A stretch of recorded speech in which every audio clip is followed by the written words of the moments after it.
Hey, White Sox fans, guess what? It is Southside Sox Mothership Podcast number 73. Can you believe it? I'm your host. As always, don't know how it happened, but this is the way it's happened. 73 and counting. Brett Ballantini, your favorite White Sox fan. Hey, I've got another soon to be favorite White Sox fan, fellow fan. It is one of our favorite types of podcasts on the mothership. It is a Meet the Players podcast. We've done a handful of them, haven't done one in a while. This is our first of the off season. We're going to have more for you. But we are introducing, at least in the first half of this podcast, one of our new writers hopped on right at the end of the season, been doing some off-season content for us so far. It's Delia Ritchie. And welcome, first of all, Delia. And hey, thanks for being part of the team. Thanks for having me. I'm really excited to join. And this is kind of like a culmination of two of my favorite loves, writing and baseball, and of course, White Sox baseball. It doesn't hurt. Yeah. And I should say, if you're watching, representing the Seattle Kraken, it's popular. It is popular. It's a popular choice. It's a hot team. And it is a hot purple hat for sure. So Delia, let's jump right into it. Of course, this is running. Our podcast is up at the same time. It's linked in the podcast post to your actual written Meet the Players, the old school throwback. If nobody wants to go multimedia, they can just read. They can just read about you. But let's cover some of those points. First of all, let's talk about your first White Sox memory.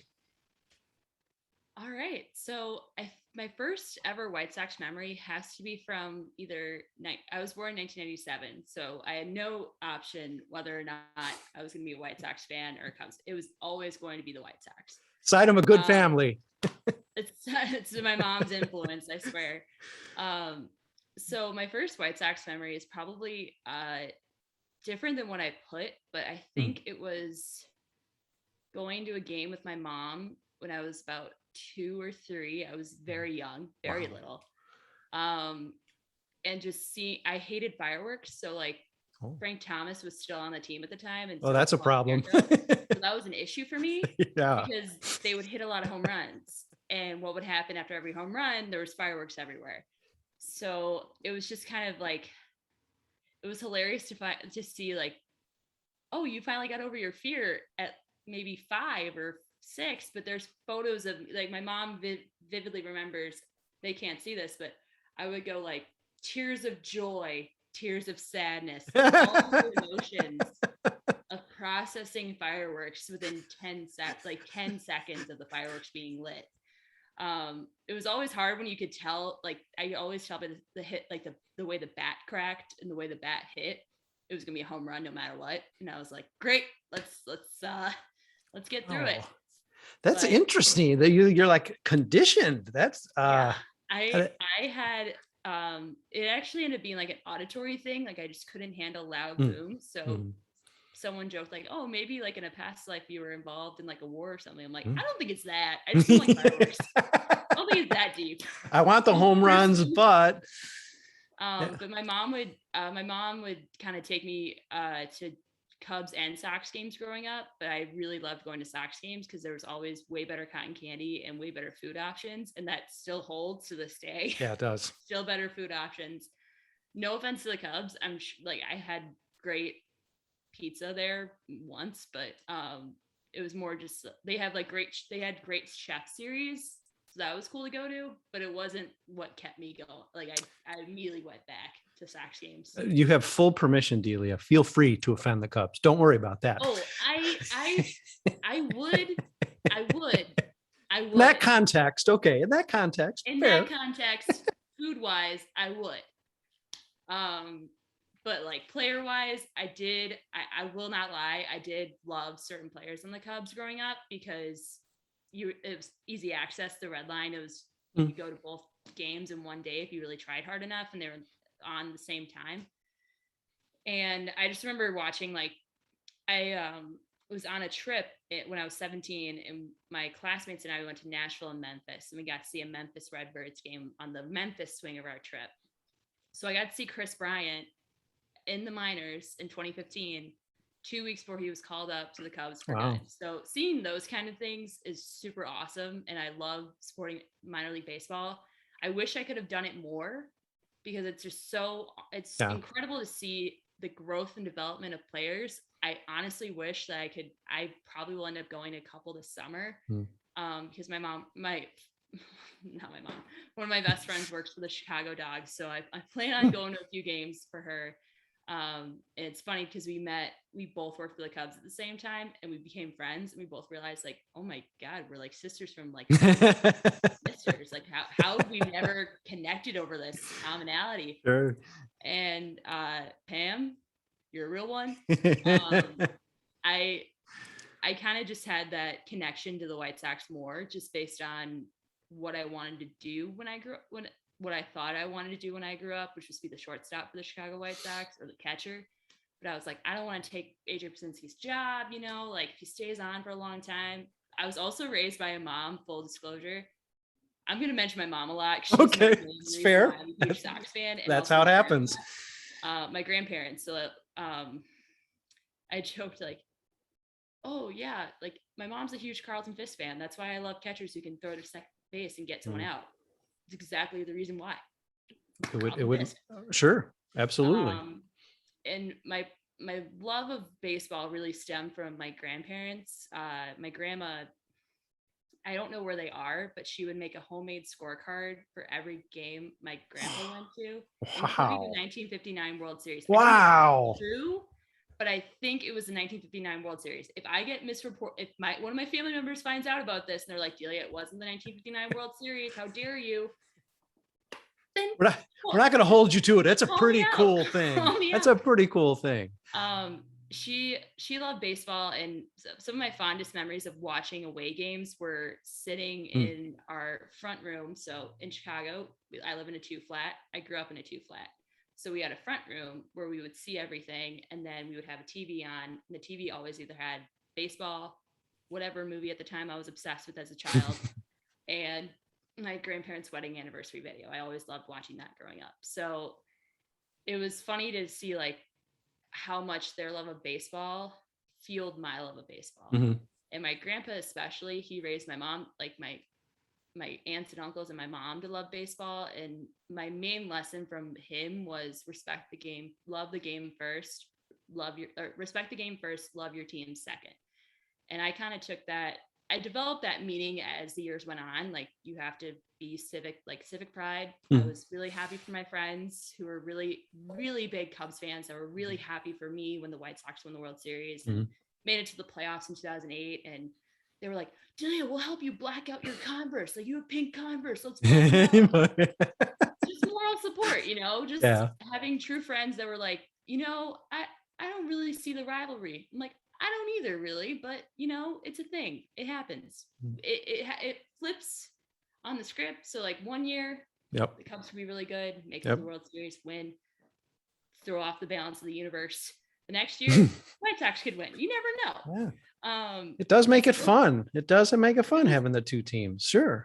It's great for content wise, just having my seeing my family grow, like my cousins grow up and everything, and they marry Cubs fans or they marry a Yankees fan. Not that they would, but who knows? And they go, yeah, I have the outright say. Like I always side with the mom sometimes because they're like, I brought the child into the world. I think they get a say in what sports teams they like. Or you could just have it be like me, where I just went to games and I decided, you know what? I think I look better in black and white. Yeah. I'm just going to go with the neutral colors here. Yeah. I mean, it doesn't have to make sense. I mean, usually it does come from a very heavy hand from the person. Oftentimes it does seem like it's often a father. In my case, it is. But, whoever it is who was the strong, presence, and it could be grandparent, but the idea that you sort of got to choose, I mean, that's an interesting freedom. I mean, of course, Delia, you made the right choice. So, I mean, thank goodness. That's why we're talking. Thank goodness. I think my dad could even agree that I made the right choice. And my grandpa always said, well, two of my favorite phrases of his, he was only in my life, sadly, for 6 years, but he was such an impact in that short span that it didn't seem like 6 years. It felt like an eternity. And so one of his things was always stick with the Sox, and another was go you White Sox. So I always liked the go White Sox song, but we would always yell go you White Sox as a way to honor him. Sure. So my dad gets full credit for my obsession with hockey. It did really become when the White Sox were down Mhm. and the other team, the hockey Right. team was good. Yeah. I won't mention their name, but Fair enough. when they were really good, it was really easy to kind of just have that be my winter sport and then go to Mm. Loyola games sometimes. My mom's been a season ticket holder for men's basketball since I was 4. So another very big love of mine, and probably one of the reasons why I love going to Loyola and also interning. So I'm not going to incriminate myself here, but I intern in athletics too. So, I'm fully admitting my bias there. Like I really love that. I love sports in general, but having the ability to work in sports, and I've worked for both the Cubs and the White Sox in the last 3 or 4 years, is it's really special to say, and it's not a lot of people get that opportunity, and I've been able to work for at least technically 4, but 3 out of however many professional sports teams there are. That's ideal. I mean, you're getting ideal. a sampler, especially at a time when you are trying to figure out the direction, you want to be going, and you sort of want to absorb all the experience you can get. And I want to say, Delia, I don't think it doesn't eliminate you from Southside Sox staffing, because I know there's at least 1 or 2 other folks who have worked for the Cubs and then come Southside Sox. So that, you're not even blazing a trail there. There's not a lot of people who are that way, but it's not unprecedented. I will say, so I should add that I come from an Irish Catholic background. So I have a huge family on my dad's side and a huge family on my mom's side. So my cousins on my mom's side, a lot of them are White Sox fans. So when I told them, hey guys, like I got a job with the Cubs, it's gonna be really great. I know it's not ideal, but like here's what it is. And they called me traitor for like 2 summers in a row. So I was working in one thing, and then I switched to a thing that I really loved. And I was like, they're short-term positions. What's wrong with you guys? I swear. Like I broke down in tears at our family reunion because I kept calling. It was these little 12, well, they're now in college. Sure. In college now. By the time they were like 17, 16, they were going for the jugular. Yeah. And I was still like not sensitive, but I was like, how dare you? I'm not a traitor. I love this team. I spent all my money on White Sox games. But it's a career. It's a career path, okay? Come to me when you're deciding your career path. Right. And stay just as pure. Yeah. Delia, tell me this: did you were too young really for the kids can play, even though that might have been about the time you first got your feet wet at Sox Park and got intimidated and upset by the fireworks, but the first early favorite player could not have been, it's not a common surname, but it could not have been Todd Ritchie, right? No, I think I was too young. It'd be really funny if we were related. I would kind of laugh because there's 2 NHL players, Brett Ritchie and Nick Ritchie, who have the same exact last name that I do. And I've kind of like, I don't want to ask my dad, like, hey dad, they're from the same area that you claim our relatives are from in Canada. Is this a common thing? What's the story? Like, what's the story here? I'm a little suspicious. I kind of got to ask some questions. I wouldn't do that. I don't want to upset.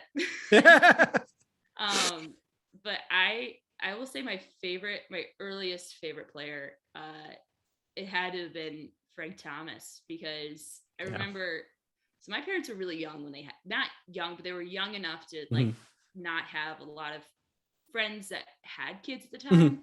So I was kind of like the trailblazer there.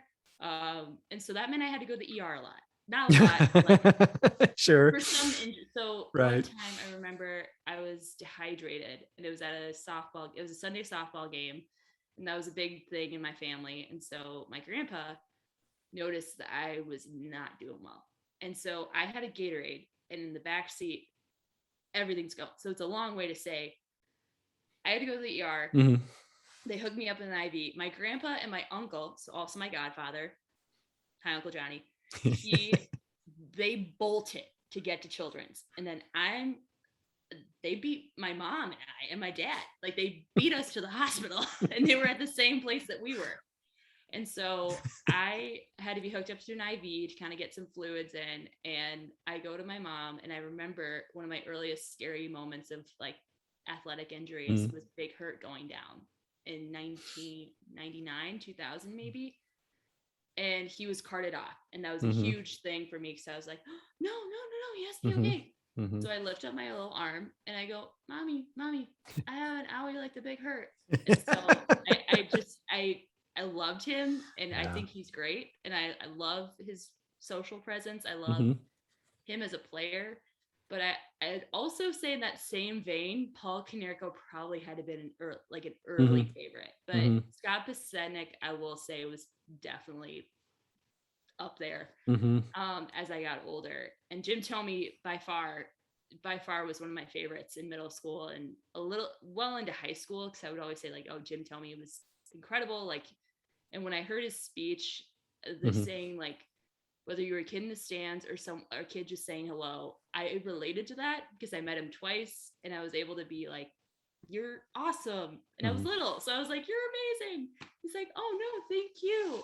So I have a very big bias when it comes to backstories. And once I find out the backstory of a player, I go for it. I'm like, we're going to find out everything there is to know about you in a healthy way, but also to get to know the person behind the persona. So Bobby Jenks was also another player that I really deeply connected to. Someone who was just like getting that second chance, winning a World Series and being a closer, and then having to like fight for and advocate for those who have spinal injuries as a surgery.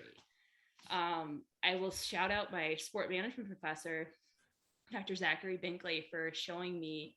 He's like, Delia, I was in his office and we were talking. This is before the pandemic, so this is 2019. I was just asking him about something where you got to the subject of Bobby Jenks. He's like, Delia, did you read his Players Tribune article? And I go, no, I haven't. Why? He's like, look it up right now. Yeah. And I'm like, I can't cry in your office. Yeah. And I'm going to start sobbing. Yeah. And I recently said to one of my friends, Katie, who we both later in we're friends in high school. It's kind of like those later in life situations where you're bonded by someone that was lost. So we lost our friend in high school high school. And we have since become like better friends. And so I'll text her about like Lance Lynn and she'll text me about this. And we've become better friends, I would say, after high school. And so I sent her the article and she's like, Delia, why would you send me this? I'm in a public place right now. I can't cry. I'm like, that's the perfect place to cry. You're at a Target. And everyone's crying in Target. Target. Like, I'm pretty sure the universal Target experience is if you see someone crying, back up. Like, they're going through something. But the emotional connection to the players probably set me up for failure in the long run, because it would be like after a trade and I'd be beside myself because I was like, no, I love this guy. But after my mom kind of sat me down and her own experiences, well, she loved Harold Baines and she loved Carlton Fisk. And one of the hardest, like, I will say, my mom does cry, but she cried when Harold Baines was traded. And I'm like, that's wow. And she's like, no, you don't get it. I cried. Yeah. I cried. And I don't cry. Yeah. I cried. And I'm like, Mom, you cried over like Jake Berger's like game interview. Like, who doesn't cry at that? Right. I definitely did. And it was just kind of funny. It was humbling to have her explain to me the business of baseball and the business of sports. And that's probably what got me into sport management, because that's my major at Loyola. So I'm like, I think people athletes deserve to have the human side of sports. There is a human side, but it's just deeply buried under the business hierarchy.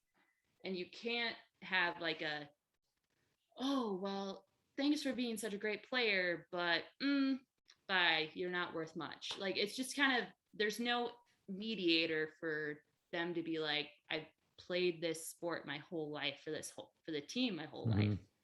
Why would you just let me uproot my life? So I kind of got to realize the business of sports was it was a business, and sometimes it didn't account for emotions or feelings or anything of that nature. So that's probably why I got into sports, because I was like, well, I kind of want to delve into that and change it a little bit. So there's at least an exit process that seems not life altering, but at least a positive way to look at, okay, well, I've been dealt with this. How can I make it better? So, Well, and with the trend with the gambling intrusion into sports, with some of the numbers emphasis, so I think overall it's healthy for the sport. I think it increases interest. It does have the potential to dehumanize. Obviously, we've seen some really weird outliers where players are being threatened, presumably by like gamblers or people who have an issue with a performance, which is just a sickening offshoot of social media and gambling and that. So certainly to have someone like yourself who's going to be trying to inject a little bit more of the the humanness to it, I think there need to be more people behind the scenes doing that. I'm sure every team claims they have that. I'm sure every team does practice that. It's never a bad thing to have more of that, because we have an opposing side that's trying to encroach on the game in sort of a frightening way, and it is going to further dehumanize players. So I think we need everybody we can on the teams and watching the games, fighting for that side and telling those stories, because that other side is it's not fun. It's creepy.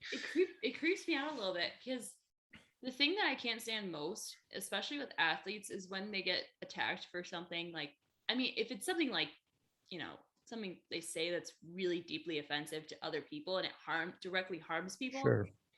There's reason to call out that person and reason to say, hey, you really took this too far and it's not okay. We should have a conversation, or at least open the conversation for you to understand where we're coming from. But the gambling side, I mean, it's fun to do a March Madness bracket. I do one, but I write it down. I physically write it down. I'm like, all right, long shot. This is the team that wins it. This is the team that will actually win it. But it's just, for me, I was always I grew up, my mom called me, like everyone I knew called me an old soul and someone that really connected with others. So that's part of the reason why I loved having like sports as an outlier or as an outlet, because even if I found out like one interesting fact about a player, I'd be like, oh, well, they really like this stuff. And like, that's really cool because I also really like this stuff. But having the non-humanist side where they're like, you are an athlete, you perform for us, we demand money of you, we demand everything you're willing to put the line on. No. Yes, they entertain us. It's amazing to see Tim Anderson bat flip. But what's even more incredible is his ability to connect with people within the community and what he's doing with his foundation and what his wife does, Bria Anderson, who's one of my favorite people. Just finding out more about what they are, who they are, what they do, and why they want to make the world a better place, or at least their community a better place. Yeah. So I love having like players like that genuinely seem to care about the city of Chicago, because it's huge. It's, as someone who grew up here, it's awesome to see players that really connect with the city. It was great to see, players that my friends loved growing up for the Cubs, just going like, yeah, no, like I was 7 when Anthony Rizzo signed with the was traded to the Cubs. It's like, you were 7? Wait a minute. How old am I? I'm 23 now. Well, how old was I then? Yeah. And then I was like, oh, he signed in 2004, like 2006. And I felt a little less guilty. I was like, oh, 2008? Yeah, I was like, there 10. You go. Sure, right. And it's nice to see, that's what, it's an element of fandom that obviously you've been already talking about it in terms of embracing the team leader. And guys like Tim Anderson and guys like Jose Abreu, who have been in the community now for some time, have done such great things. But then it's, on the other hand, it's so exciting to see somebody like Liam Hendriks come into town and really take that. I mean, granted, he has some veteran presence, but the fact that he used that veteran presence to say, okay, right off the bat, he's hitting the ground running and contributing in a way that says the community is important, the team's important, he plans to be around. It just makes him an instant hero. My head is on my beanie right now because I cannot tell you how much I love, like, obviously I love Lance Lynn because he's like, I modeled my game after guys who are assholes. That's literally what he said. I'm going to swear here. Lance Lynn when I say this, but essentially modeled his game after guys like Bobby Jenks and guys like other pitchers who were just kind of like gritty, angry, but also had a heart of gold. I'm not gonna lie. There are some pitchers out there who have a heart of gold, and I love Liam Hendricks. And when I told my mom about Liam Hendricks and his wife Christy, I was like, Mom, like this is what they're doing. Like they're literally changing lives at Center on Halstead, which is a huge organization, which is an organization that deserves all of the respect it gets, and a lot of funds should go there because it helps people in the community, in the LGBTQ plus community. And the fact that they did that, and my mom just looked at me directly in the eye and she said, they deserve to have children because I know they would be amazing parents. And that's like kind of the thing. My mom and I kind of both agree. If the thing is, I'm just going to go on a little unconditional love thing. Unconditional love is unconditional. You can't use your religion, I put that in quotes, as a way to formulate hate or anything of that nature. And it's not healthy and it's not okay. And you shouldn't be a parent if you don't love your kid. And so the fact that they did that on a public forum and talked to Len Casper and Jason Benetti, which is still weird for me to hear on the radio broadcast. I'm like, hold on here. Yeah, leave them on the wrong AM channel here. Right. And then I go, oh no, we got him. Yeah, it's true. I just remember seeing my friends who, again, my coworkers, my colleagues that became friends, they were like, Delia, they're pointing at me. You need to treat him with respect. What do you think I have it to do with this? Yeah, right. I'm the lone representative here.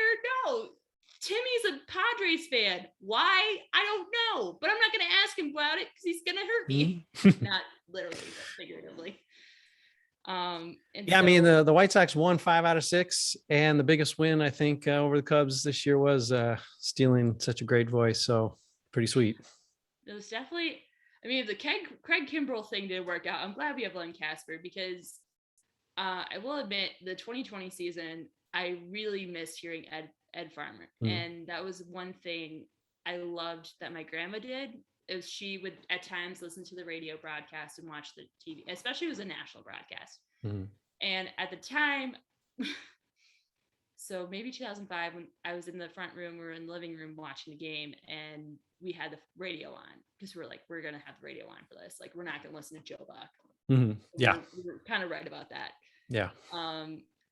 And when like hearing like the out, the White Sox win it, it was just kind of just a culmination of, I'm so upset that my grandpa isn't here to see this, but I know that he kind of helped pave it out. And another just coincidental thing. So my great uncle Leo, the oldest brother, and the 3 paternal figures, Leo, my grandpa John, and Peter. Leo passed away minutes after the White Sox won the World Series. And watched the game. Wow. Minutes. So I'm grateful he got to see the White Sox win, but it was just so heartbreaking to kind of just have it be like, well, like I really would. But then I looked over my grandma and I'm like, God, I don't know how she's feeling. And she was probably having her own mixed bag of emotions, because there's a beauty within grief that you connect with others about. Like there's some connection with grief that it can either heal you or it could hurt you. And I've definitely been on both sides of the spectrum. When my mom's best friend, Maureen McIntyre, or Mo Mac as we call her, when she passed away, and I was 17, it was 2015. So it was right before I took the trip to Nashville. She was my high school. So her season tickets were right by the bullpen. So just going to games. My cousins and she would help us like meet different bullpen. I had a bucket hat, or a green Sox hat that was signed by Toby Hall, which is a very, very much fun fact to talk about. I have a hat signed by Toby Hall. They're like, who's that? I'm like, It's a story. It's a story. Because that's what that's what having a baseball family for me was so healing, was just having that deep emotional connection to others based on the sport that you love, but getting to know them outside of the sport and getting to have that family atmosphere and just having the people that you love in a way that it feels deeper than blood family, but also having your blood family there too. So it was kind of funny for me this summer to see like, oh my God, that's my cousin Billy on my dad's side. Oh my God, that's my cousin Brian on my mom's side. Why are they both here at the same time? Or my best friend and former roommate, Kiernan, she grew up in a Sox family. So she's like, Delia, what do you think of this player? I'm like, I think he's great. Don't know. Hear me out. Hear me out. I think he's great, but he's not great. You know? Right. And there was a few years where I kind of took off from the White Sox. So I had one of those, I can't support, I'm going to fully name drop here, Adam Eaton or Adam LaRoche or Drake LaRoche. And the fact that I sided with Todd Frazier, who I had a connection to Todd Frazier because one of the kids he was really close with in Cincinnati when he played for the Reds was a child with Down syndrome, and how he got to know his family and got to really be connected within the community and within the Down syndrome community, I think. And so my cousin Claire, who's my little sister, she is a Cubs fan, but her mom's a White Sox fan. We're going to count her in. All right. My mom's sister, she has Down syndrome, and so she is like my kid sister. I affectionately call her my little sister, and I've tried to get her into the White Sox over the years. I'm not gonna lie, it hasn't been a valiant effort, but sometimes it's like the dad has the final say, the mom has the final say. So I'm like, come on, what about the cousin? Yeah, right. Come on, I got a voice. Like I have a voice here, but I loved being a part of my blood family being Sox fans, and then my actual getting to know White Sox family being white, like just having that common ground, then having that connection outside where you can just get to know other people better and be like, well, we took a trip to Milwaukee this summer and it was a blast, but we kept going to ourselves. Like I kept looking around a little bit like, oh, where's Mo? Like, where's like this family? Like, right. And I'm like, oh, different family. Yeah. Oh, great. She's gone. Like she's right. Yeah.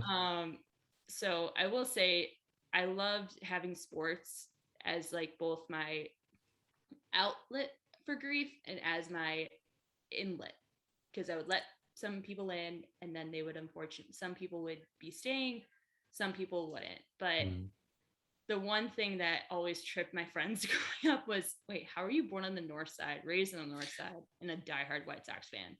Now it's like, I'm Irish. We have a thing called Irish amnesia. We forget everything but the grudges. So our personal beef was with the Presbyterian Wrigleys and how my mom's side of the family, the Wrigleys fired Joe McCarthy. And that was a big deal. He was an Irish Catholic manager who went on a career success with the Yankees. And as anyone knows, even Yankees fans hate the Yankees sometimes. I don't know. It's just a thing.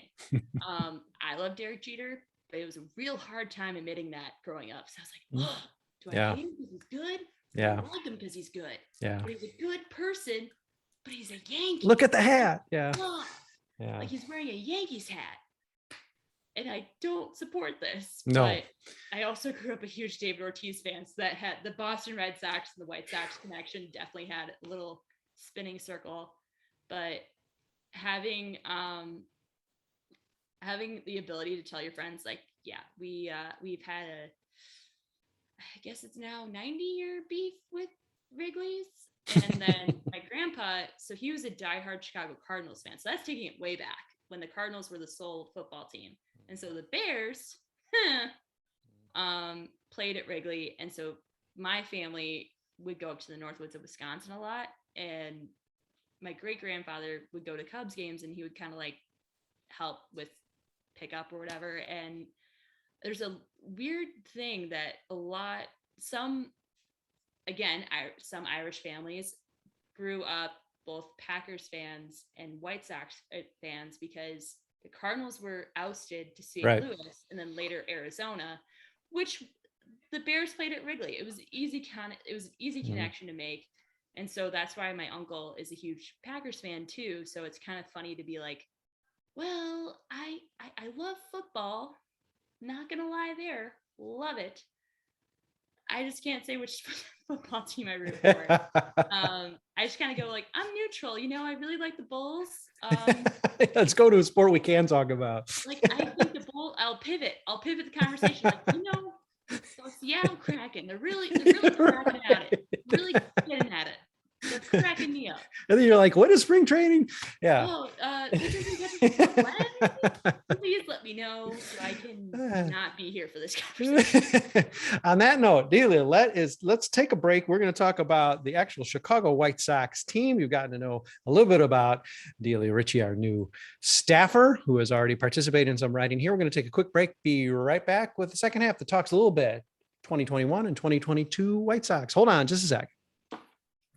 Hey, White Sox fans, it is Mothership Podcast number 73, one of those favorites to all of us because we're getting to know a new person in our family and on our team. It's Delia Ritchie. We've gotten to know a little bit of her background. It's definitely quite a tapestry when trying to explain how she got here, what her favorite memories were, what football team she followed. It's very complicated. And I'm sure over the weeks and months and years to come, we'll get to know a lot more there. But let's focus a little bit now, Delia, let's start off first looking back at the 2021 team.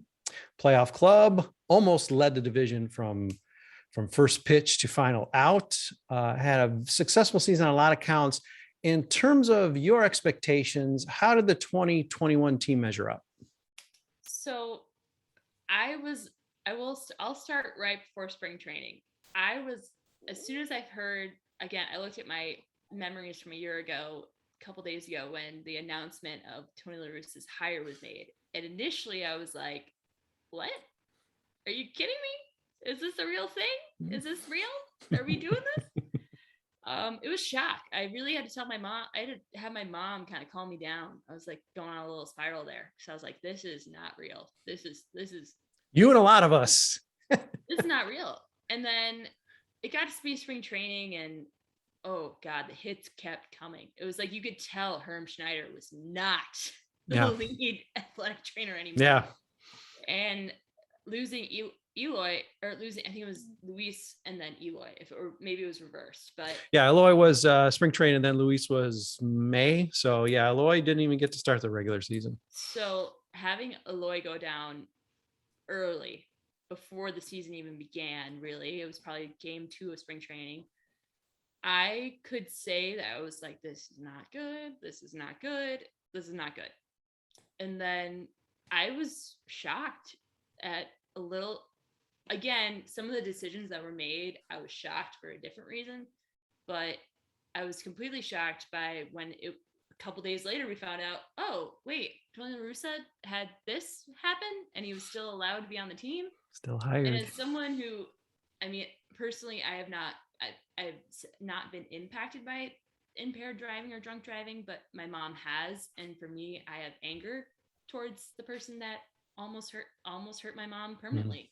Mm-hmm. So to have that be a wake-up call and be like, this guy is not good for the team, not good for the recognition, not good for the reasons that we need a manager. Mm-hmm. And I joked with my friends like, oh my God, even age. And this was again before the 2021 playoffs. Mm-hmm. Full disclosure. Yeah. I was being sarcastic too. So if my friends took it seriously, that's on them. I went, oh my God, it would be so much better if we had, like, I don't know, I have low expectations. AJ Brzezinski, maybe. I don't know. Mm-hmm. Joke. Mm-hmm. And my friends were like, really? Like, no, not at all. I take anyone. And so my expectations started to shift as soon as I could feel the team gelling. Mm-hmm. And then as soon as they started gelling, it was May 19th. It was a Twins game. Your mean Mercedes hit at 3-0 count home run. Yep. Off a position player. And for me, I'm like, maybe we should cut this game. It's like 19-0. Maybe we should call it. Like, this is more of a football game than it is like an actual baseball game. But at the same time, I was like, what is Adam Eaton? whispering in your mean Mercedes ear. Mm-hmm. There's one man, there's three people technically that I do not trust when it comes to baseball. One of them's Adam Eaton, full disclosure. Number 2 is Adam La Russa. Number 3 is Adam Dunn. Those are the 3 Adams I was led to believe would change the outlook of the White Sox. And maybe one, not 3, maybe one led up to my up to my expectations. Barely. So, and that was probably Adam Dunn, which is sad to think about. Because the last year I was like, oh, he's finally getting home runs. And I was like, oh, it's the last year of his contract. Great. And Jeff Keppinger, that's number 4, I guess. But it was an odd season to have that person there again. It's like the ex-boyfriend you didn't expect to come back is back, and you're like, oh God, why are we doing this? And for me, I felt bad for Yermin for a little bit, and I was like, oh no, it'll be fine. He'll get over it. And then he slumped horrifically. Whether it was due to that, whether it was due to La Russa apologizing to the Twins, a division rival, again, I put that in quotations, for like having him do it. There's unwritten rules about perfect games. There's unwritten rules about no hitters in the 8th inning. There's nothing that says, well, your team's already leading 17-0, 18-0. You have 3-0 count. It's the people that want to rant and rave about the unwritten rules that have no regard for the game of baseball. And sometimes you have bloodbaths. Sometimes you have games that end in 20 innings. I went to an 18-inning game against the Red Sox. It was White Sox Red Sox, and it was in the heat of July in 2005. And that was a fun game because the White Sox ended up winning. But it's just sometimes I get a little frustrated with the people that go like, unwritten rules. And I'm like, what are they? Because if they were respected, they'd be written. And if they're not respected, that means people talk about them. You whisper about it. Like, if you're pitching a no-hitter, don't get a walk. Don't get this kind of things. Like, it's just kind of hard to believe that the impact of, if it was, I don't know, I'm not in your mean Mercedes mind, but if it was both a teammate and your manager, that's not ideal. And that's when I was initially suspicious of like, okay, this is too good to be true. Something's going to fall off. Yeah. The wheels are going to fall off. The wheels are going to, like, we're going to lose track. We're going to lose the division. And my mom's like, it's May, it's June, it's July, enjoy the ride. She didn't say enjoy the ride. She was just like, it's too early to tell. It's too early to tell. And for me, I would just go, well, it is too early to tell, but it's not good that Adam Eaton's had the same trajectory and the same level, like same gap of being on a team and then magically leaving that team at the end of the season. And it's having like, if you have like a clubhouse family, you're trying to build that atmosphere, there's no room for someone to jeopardize that and to have them be kind of like if he's earned the term clubhouse cancer, I don't know, but it's not a great guy. He's not a clubhouse cotton candy, that's for sure. He's not a clubhouse kind of guy, and the fact that Jimmy Rollins had to stand up for the new guy. He's been there for like a week. Went to Kenny Williams, wasn't even on the team for a week. And he's like, I'm really uncomfortable with this. I don't think this kid should be in a locker room. And Drake LaRoche, you probably won't read this because your dad won't let you because you're homeschooled. But he's in community college now. But I couldn't. Oh God, that still irks me. And whenever people ask me about it, I'm like, oh, I have theories. I have theories. But when it got to be June, it was like, oh, we're still at this pace and it's okay. Like, we're still winning. Then the second half of the season hit, and I was like, oh, okay, we're losing a little bit, but we're still in first place because everyone else in the Central's kind of losing its speed. And again, I went, well, they haven't played a 162 season in 2 years at this point. And like they had only had 60 game seasons, and they started in mid-June, mid-July. Right. So I was like, okay, like the injuries are going to pile up. Something's going to happen. Like we're going to have to start being buyers and sellers. at the trade deadline. And we traded. I think some of the trades were good.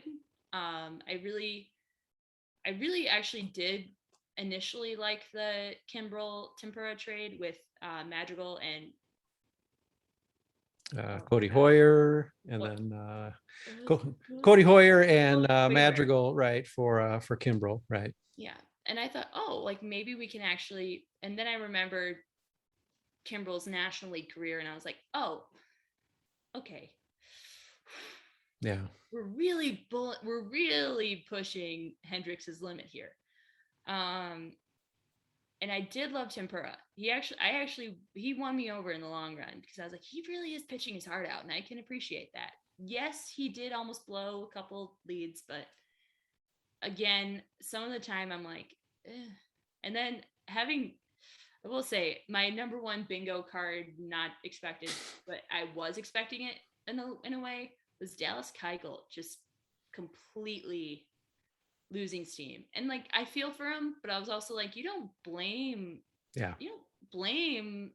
offense for not, you were providing the runs for the other team, man. Like, yeah, like in 2020, when your ERA is 2, you can talk. When your ERA is 5, it was 60 games. So like, who's to say this at like 162, he wasn't going to have a 5 ERA, but I just couldn't stand him just throwing his teammates under the bus. Because, like, again, yeah, if it's on one guy, it's on one guy. But that one guy's taking it to heart, and he's hopefully going to vouch for a better result. It was, for me, he wasn't taking accountability for the fact that his his pitching style wasn't up to par with the hitters he was facing, and he wasn't doing his homework. Mm-hmm. And there's one thing I don't like. It's like, not doing your homework. I think it's because two of my aunts were teachers, and I was raised as like, you do your homework, you put in the work, you get the job done, and you get it better grade. To put in a school terminology, but it just, to me, it felt like he didn't do his homework, and he didn't feel, again, to me, kind of felt like the Adam eating the pitchers a little bit there, a little bit, and that's an extreme, but he did feel like a little Adam eating, kind of. Sure, there had to be some discomfort, even when it was the positive thing in 2020. There was discomfort in the clubhouse, and certainly when he's doing the same thing and not pitching well in 2021, I'm going to guess there were a couple guys who had something to say to him, because probably because he was directing some of his comments toward those guys. So there probably were some interesting conversations. The thing is, I would have other positive things to say if he didn't seem like such a jerk, and like the fact that my favorite thing was seeing Tim Anderson's comments when he was like, well, I come from a winning background, and I'm going to teach these guys a thing or two. Dude. And Tim was like, yeah. He was like, oh, yeah, you know this guy. Like, I could imagine him just like eating spaghetti at home, watching his daughters. They're great. They're adorable. I love them so much. I follow them on Instagram, full disclosure. I think they're the cutest. And so he's just like eating his pasta. He goes, hey, I'm going to troll this guy. He's right. My teammate. I'm like, do it. Send that button. Yeah. Press that comment button. Yeah. Do what you need to. Because I love some of the players. I fully admit I love some of the players on the team. Again, I mentioned my love for Lance Lynn, pitching staff. But I love Lucas Giolito. And I think his impact in terms of outside of the sport is huge, because his dad on Twitter is just like, yeah, Lucas always stands up for the kid being bullied. Yep. He was always like that. That's how we raised him to be. And I'm like, why isn't every parent like that? Like, come on, where's the common sense here? But a guy like Dallas Keuchel, I just can't, maybe I'm saying his last name wrong, but nope, you're not. He just gave off the vibe of, I do things my way, and I don't listen to anyone. He could probably call me out and just say, I listened. And I'm like, buddy, you wouldn't even listen when your pitch speed dropped. Yeah. And people were getting softballs off of you. Like, they could hit a 16-inch softball off of you. No problem with the way you're, like, the slow pitch thing. And so another issue I had was with people who were like, well, James McCann isn't here, so we're going to, like, be terrible at catching. Were we? Yeah. Rendell was Yep. carrying the team. He was carrying that catching staff. Yeah. And that's not a jab at Zach Collins, but I told my mom, like, maybe he needs to go back to like catching school and learn how to frame. I don't Yeah. know about you, but I think there's a basic here that he's kind of missing. And again, Zach Collins, if you're listening to this, you probably won't, but feel free to call me out. Feel free to show me that you're It's doing not the some first time he's heard it. It's not the first time framework he's heard it. this off season. I'll take back some negative things that I've said, not to your face, but as a coward. All of us would be happy to see that. And Grandal himself said a year or two ago that he was impressed with his work ethic and that he was going to be a better catcher. And we just haven't seen it. I don't think it's playing time. We just haven't seen it. I just don't know what the White Sox themselves, like Chris Getz, I'm sure does a great job of what he does for the minor league. Like, I'm sure he does a great job. But the blind faith thing just gives me, again, as a White Sox fan, as someone who's not a big fan of Jerry Reinsdorf, it gives me really, really bad energy and vibes to like days of old when we thought, oh, Gordon Beckham's going to be this great guy. Right. Super awesome. It's going to pay off. Yeah, we've heard this story before for sure. Like Tyler Flowers, who another one of my friends from high school, she was a huge AJ Pazinski fan, so I have to reach out to her because she wasn't here for the World Series, but she's over abroad, and so I have to message her like, hey, when you get back, I might send you a couple links because AJ Pazinski was super biased against and like I could tell that. Again, it's one thing if it's Joe Buck. I'm like, oh, well, he's respected. He's a journalist. Like, you gotta respect him.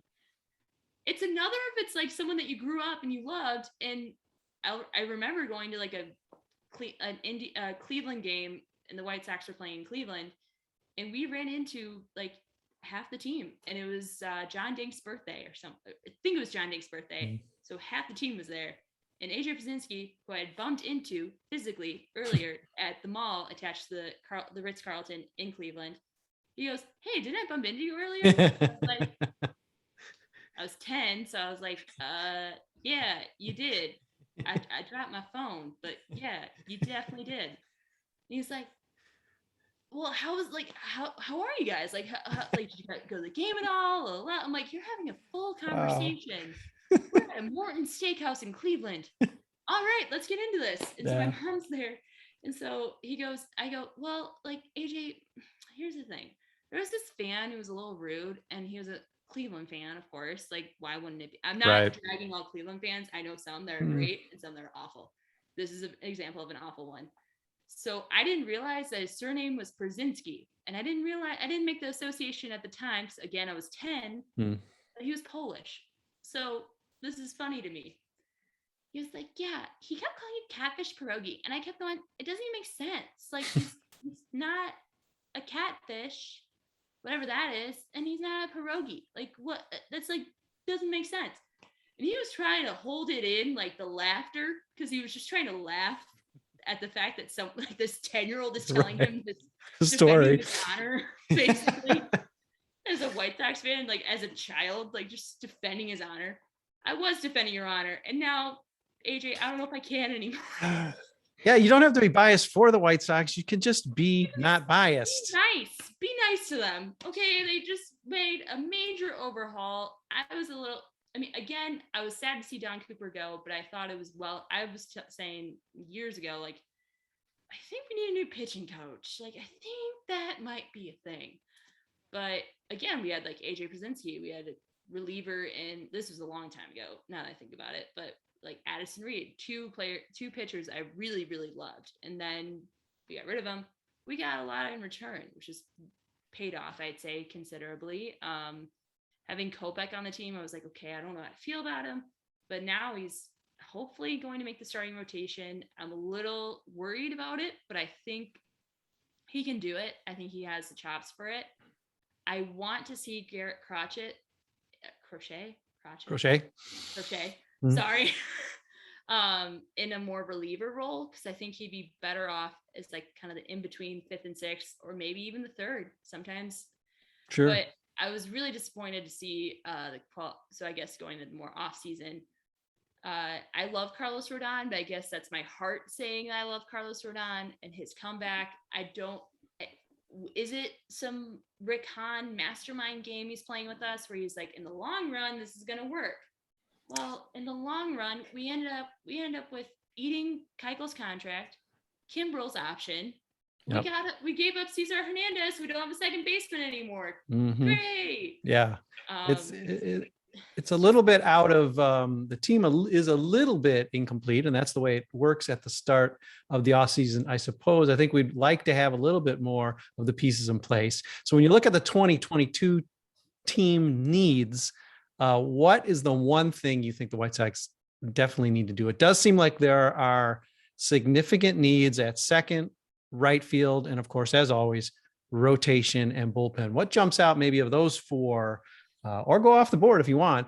The White Sox really need to shore up for you to feel better about the team going into 2022. So I'd say what would make me feel better, and if Rick Hahn's listening, Come on, Rick, you know you are.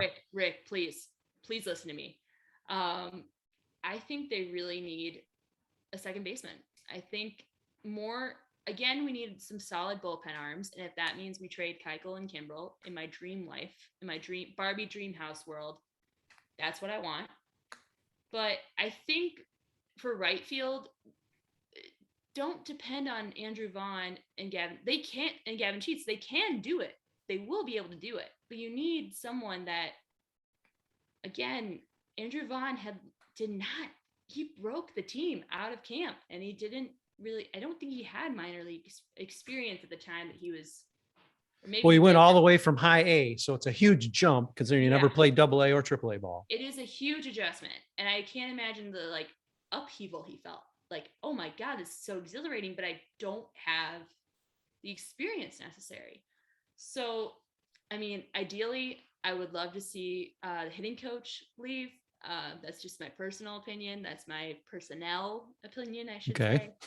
But I think the holes needed are a solid backup catcher, right field, and second baseman.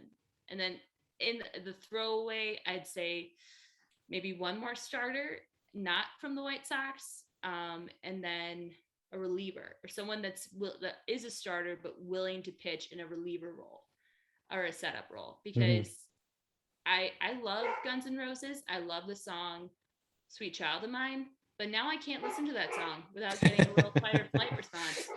I won't say that I get a little nauseous, but I do get a little sorry, this is my dog, Buck. He says hello. We've had many pet intrusions on the podcast, so I don't blame. My mom's out of town for the weekend, so I am with the dog the whole time. So he is not happy. He's getting fussy. He's a golden retriever, so he's like, if attention isn't on me 100% of the time, not ideal. So I would say, I mean, again, I'm one of those people I loved seeing Kyle Schwarber play for the Cubs based on when I worked there, and based on my own personal interactions with him, I thought, what he would look great in? Black and white. Send him for the White Sox. Send him to the White Sox. I think he'd be a great fit. Again, that's not to say that he wasn't great for the Red Sox. I think I can't stand Barstool Sports, but one of the guys was like, oh my God, he's from Waltham. Like, he's from Waltham, Massachusetts. That's his hometown. He was born and raised there. And in the interview, Kyle Schwarber goes, oh yeah, apparently I'm from Waltham, Massachusetts. I guess Middleton, Ohio isn't a real place. And I go, yeah, Kyle, you didn't know that? Ohio isn't a real place. It's the purgatory of the Midwest. Indiana's just where you get through, but Ohio, I joke as I say that I love my cousins in Ohio. I got to go to a Mud Hens game there, and it was great because my mom and I love the Mud Hens. So no, we count Toledo. We count Toledo. All right. We count Cleveland and Cincinnati because those are the major league ballparks. And I have friends from the Cincinnati area, so I can't shade Cincinnati because the Reds are my National League team. All right. Full disclosure, full Joey Votto reason. Fair enough. Those are good reasons. That is a good reason. Well, Delia, we have gotten to know you a bit. We have talked a little 2021 and 2022. The retriever is asking to be retrieved. We will wind up Southside Sox Mothership Podcast number 73. Please read her Meet the Players. We didn't cover every point there, so you're still going to learn some more stuff about her by reading that. And just keep an eye out for more contributions during the off season and into the 2022 season. Providing we have one, we will both knock on wood there. But we have an on-time full 2022 season. And we'll be hearing from you again, I'm sure, real soon. More podcasts and more writing. Delia, thank you for hopping on with me for this first introduction to Southside Sox. Appreciate having you on the team. Thank you. I appreciate being on the team. Thanks everybody for reading, sometimes watching, listening. Without you guys, we got nothing. We'll be back with another Southside Sox podcast and probably some of the other offshoot podcasts, probably sooner than you think and sooner than you're ready. Delia is going to go see the puppy dog, and I am winding this up right now.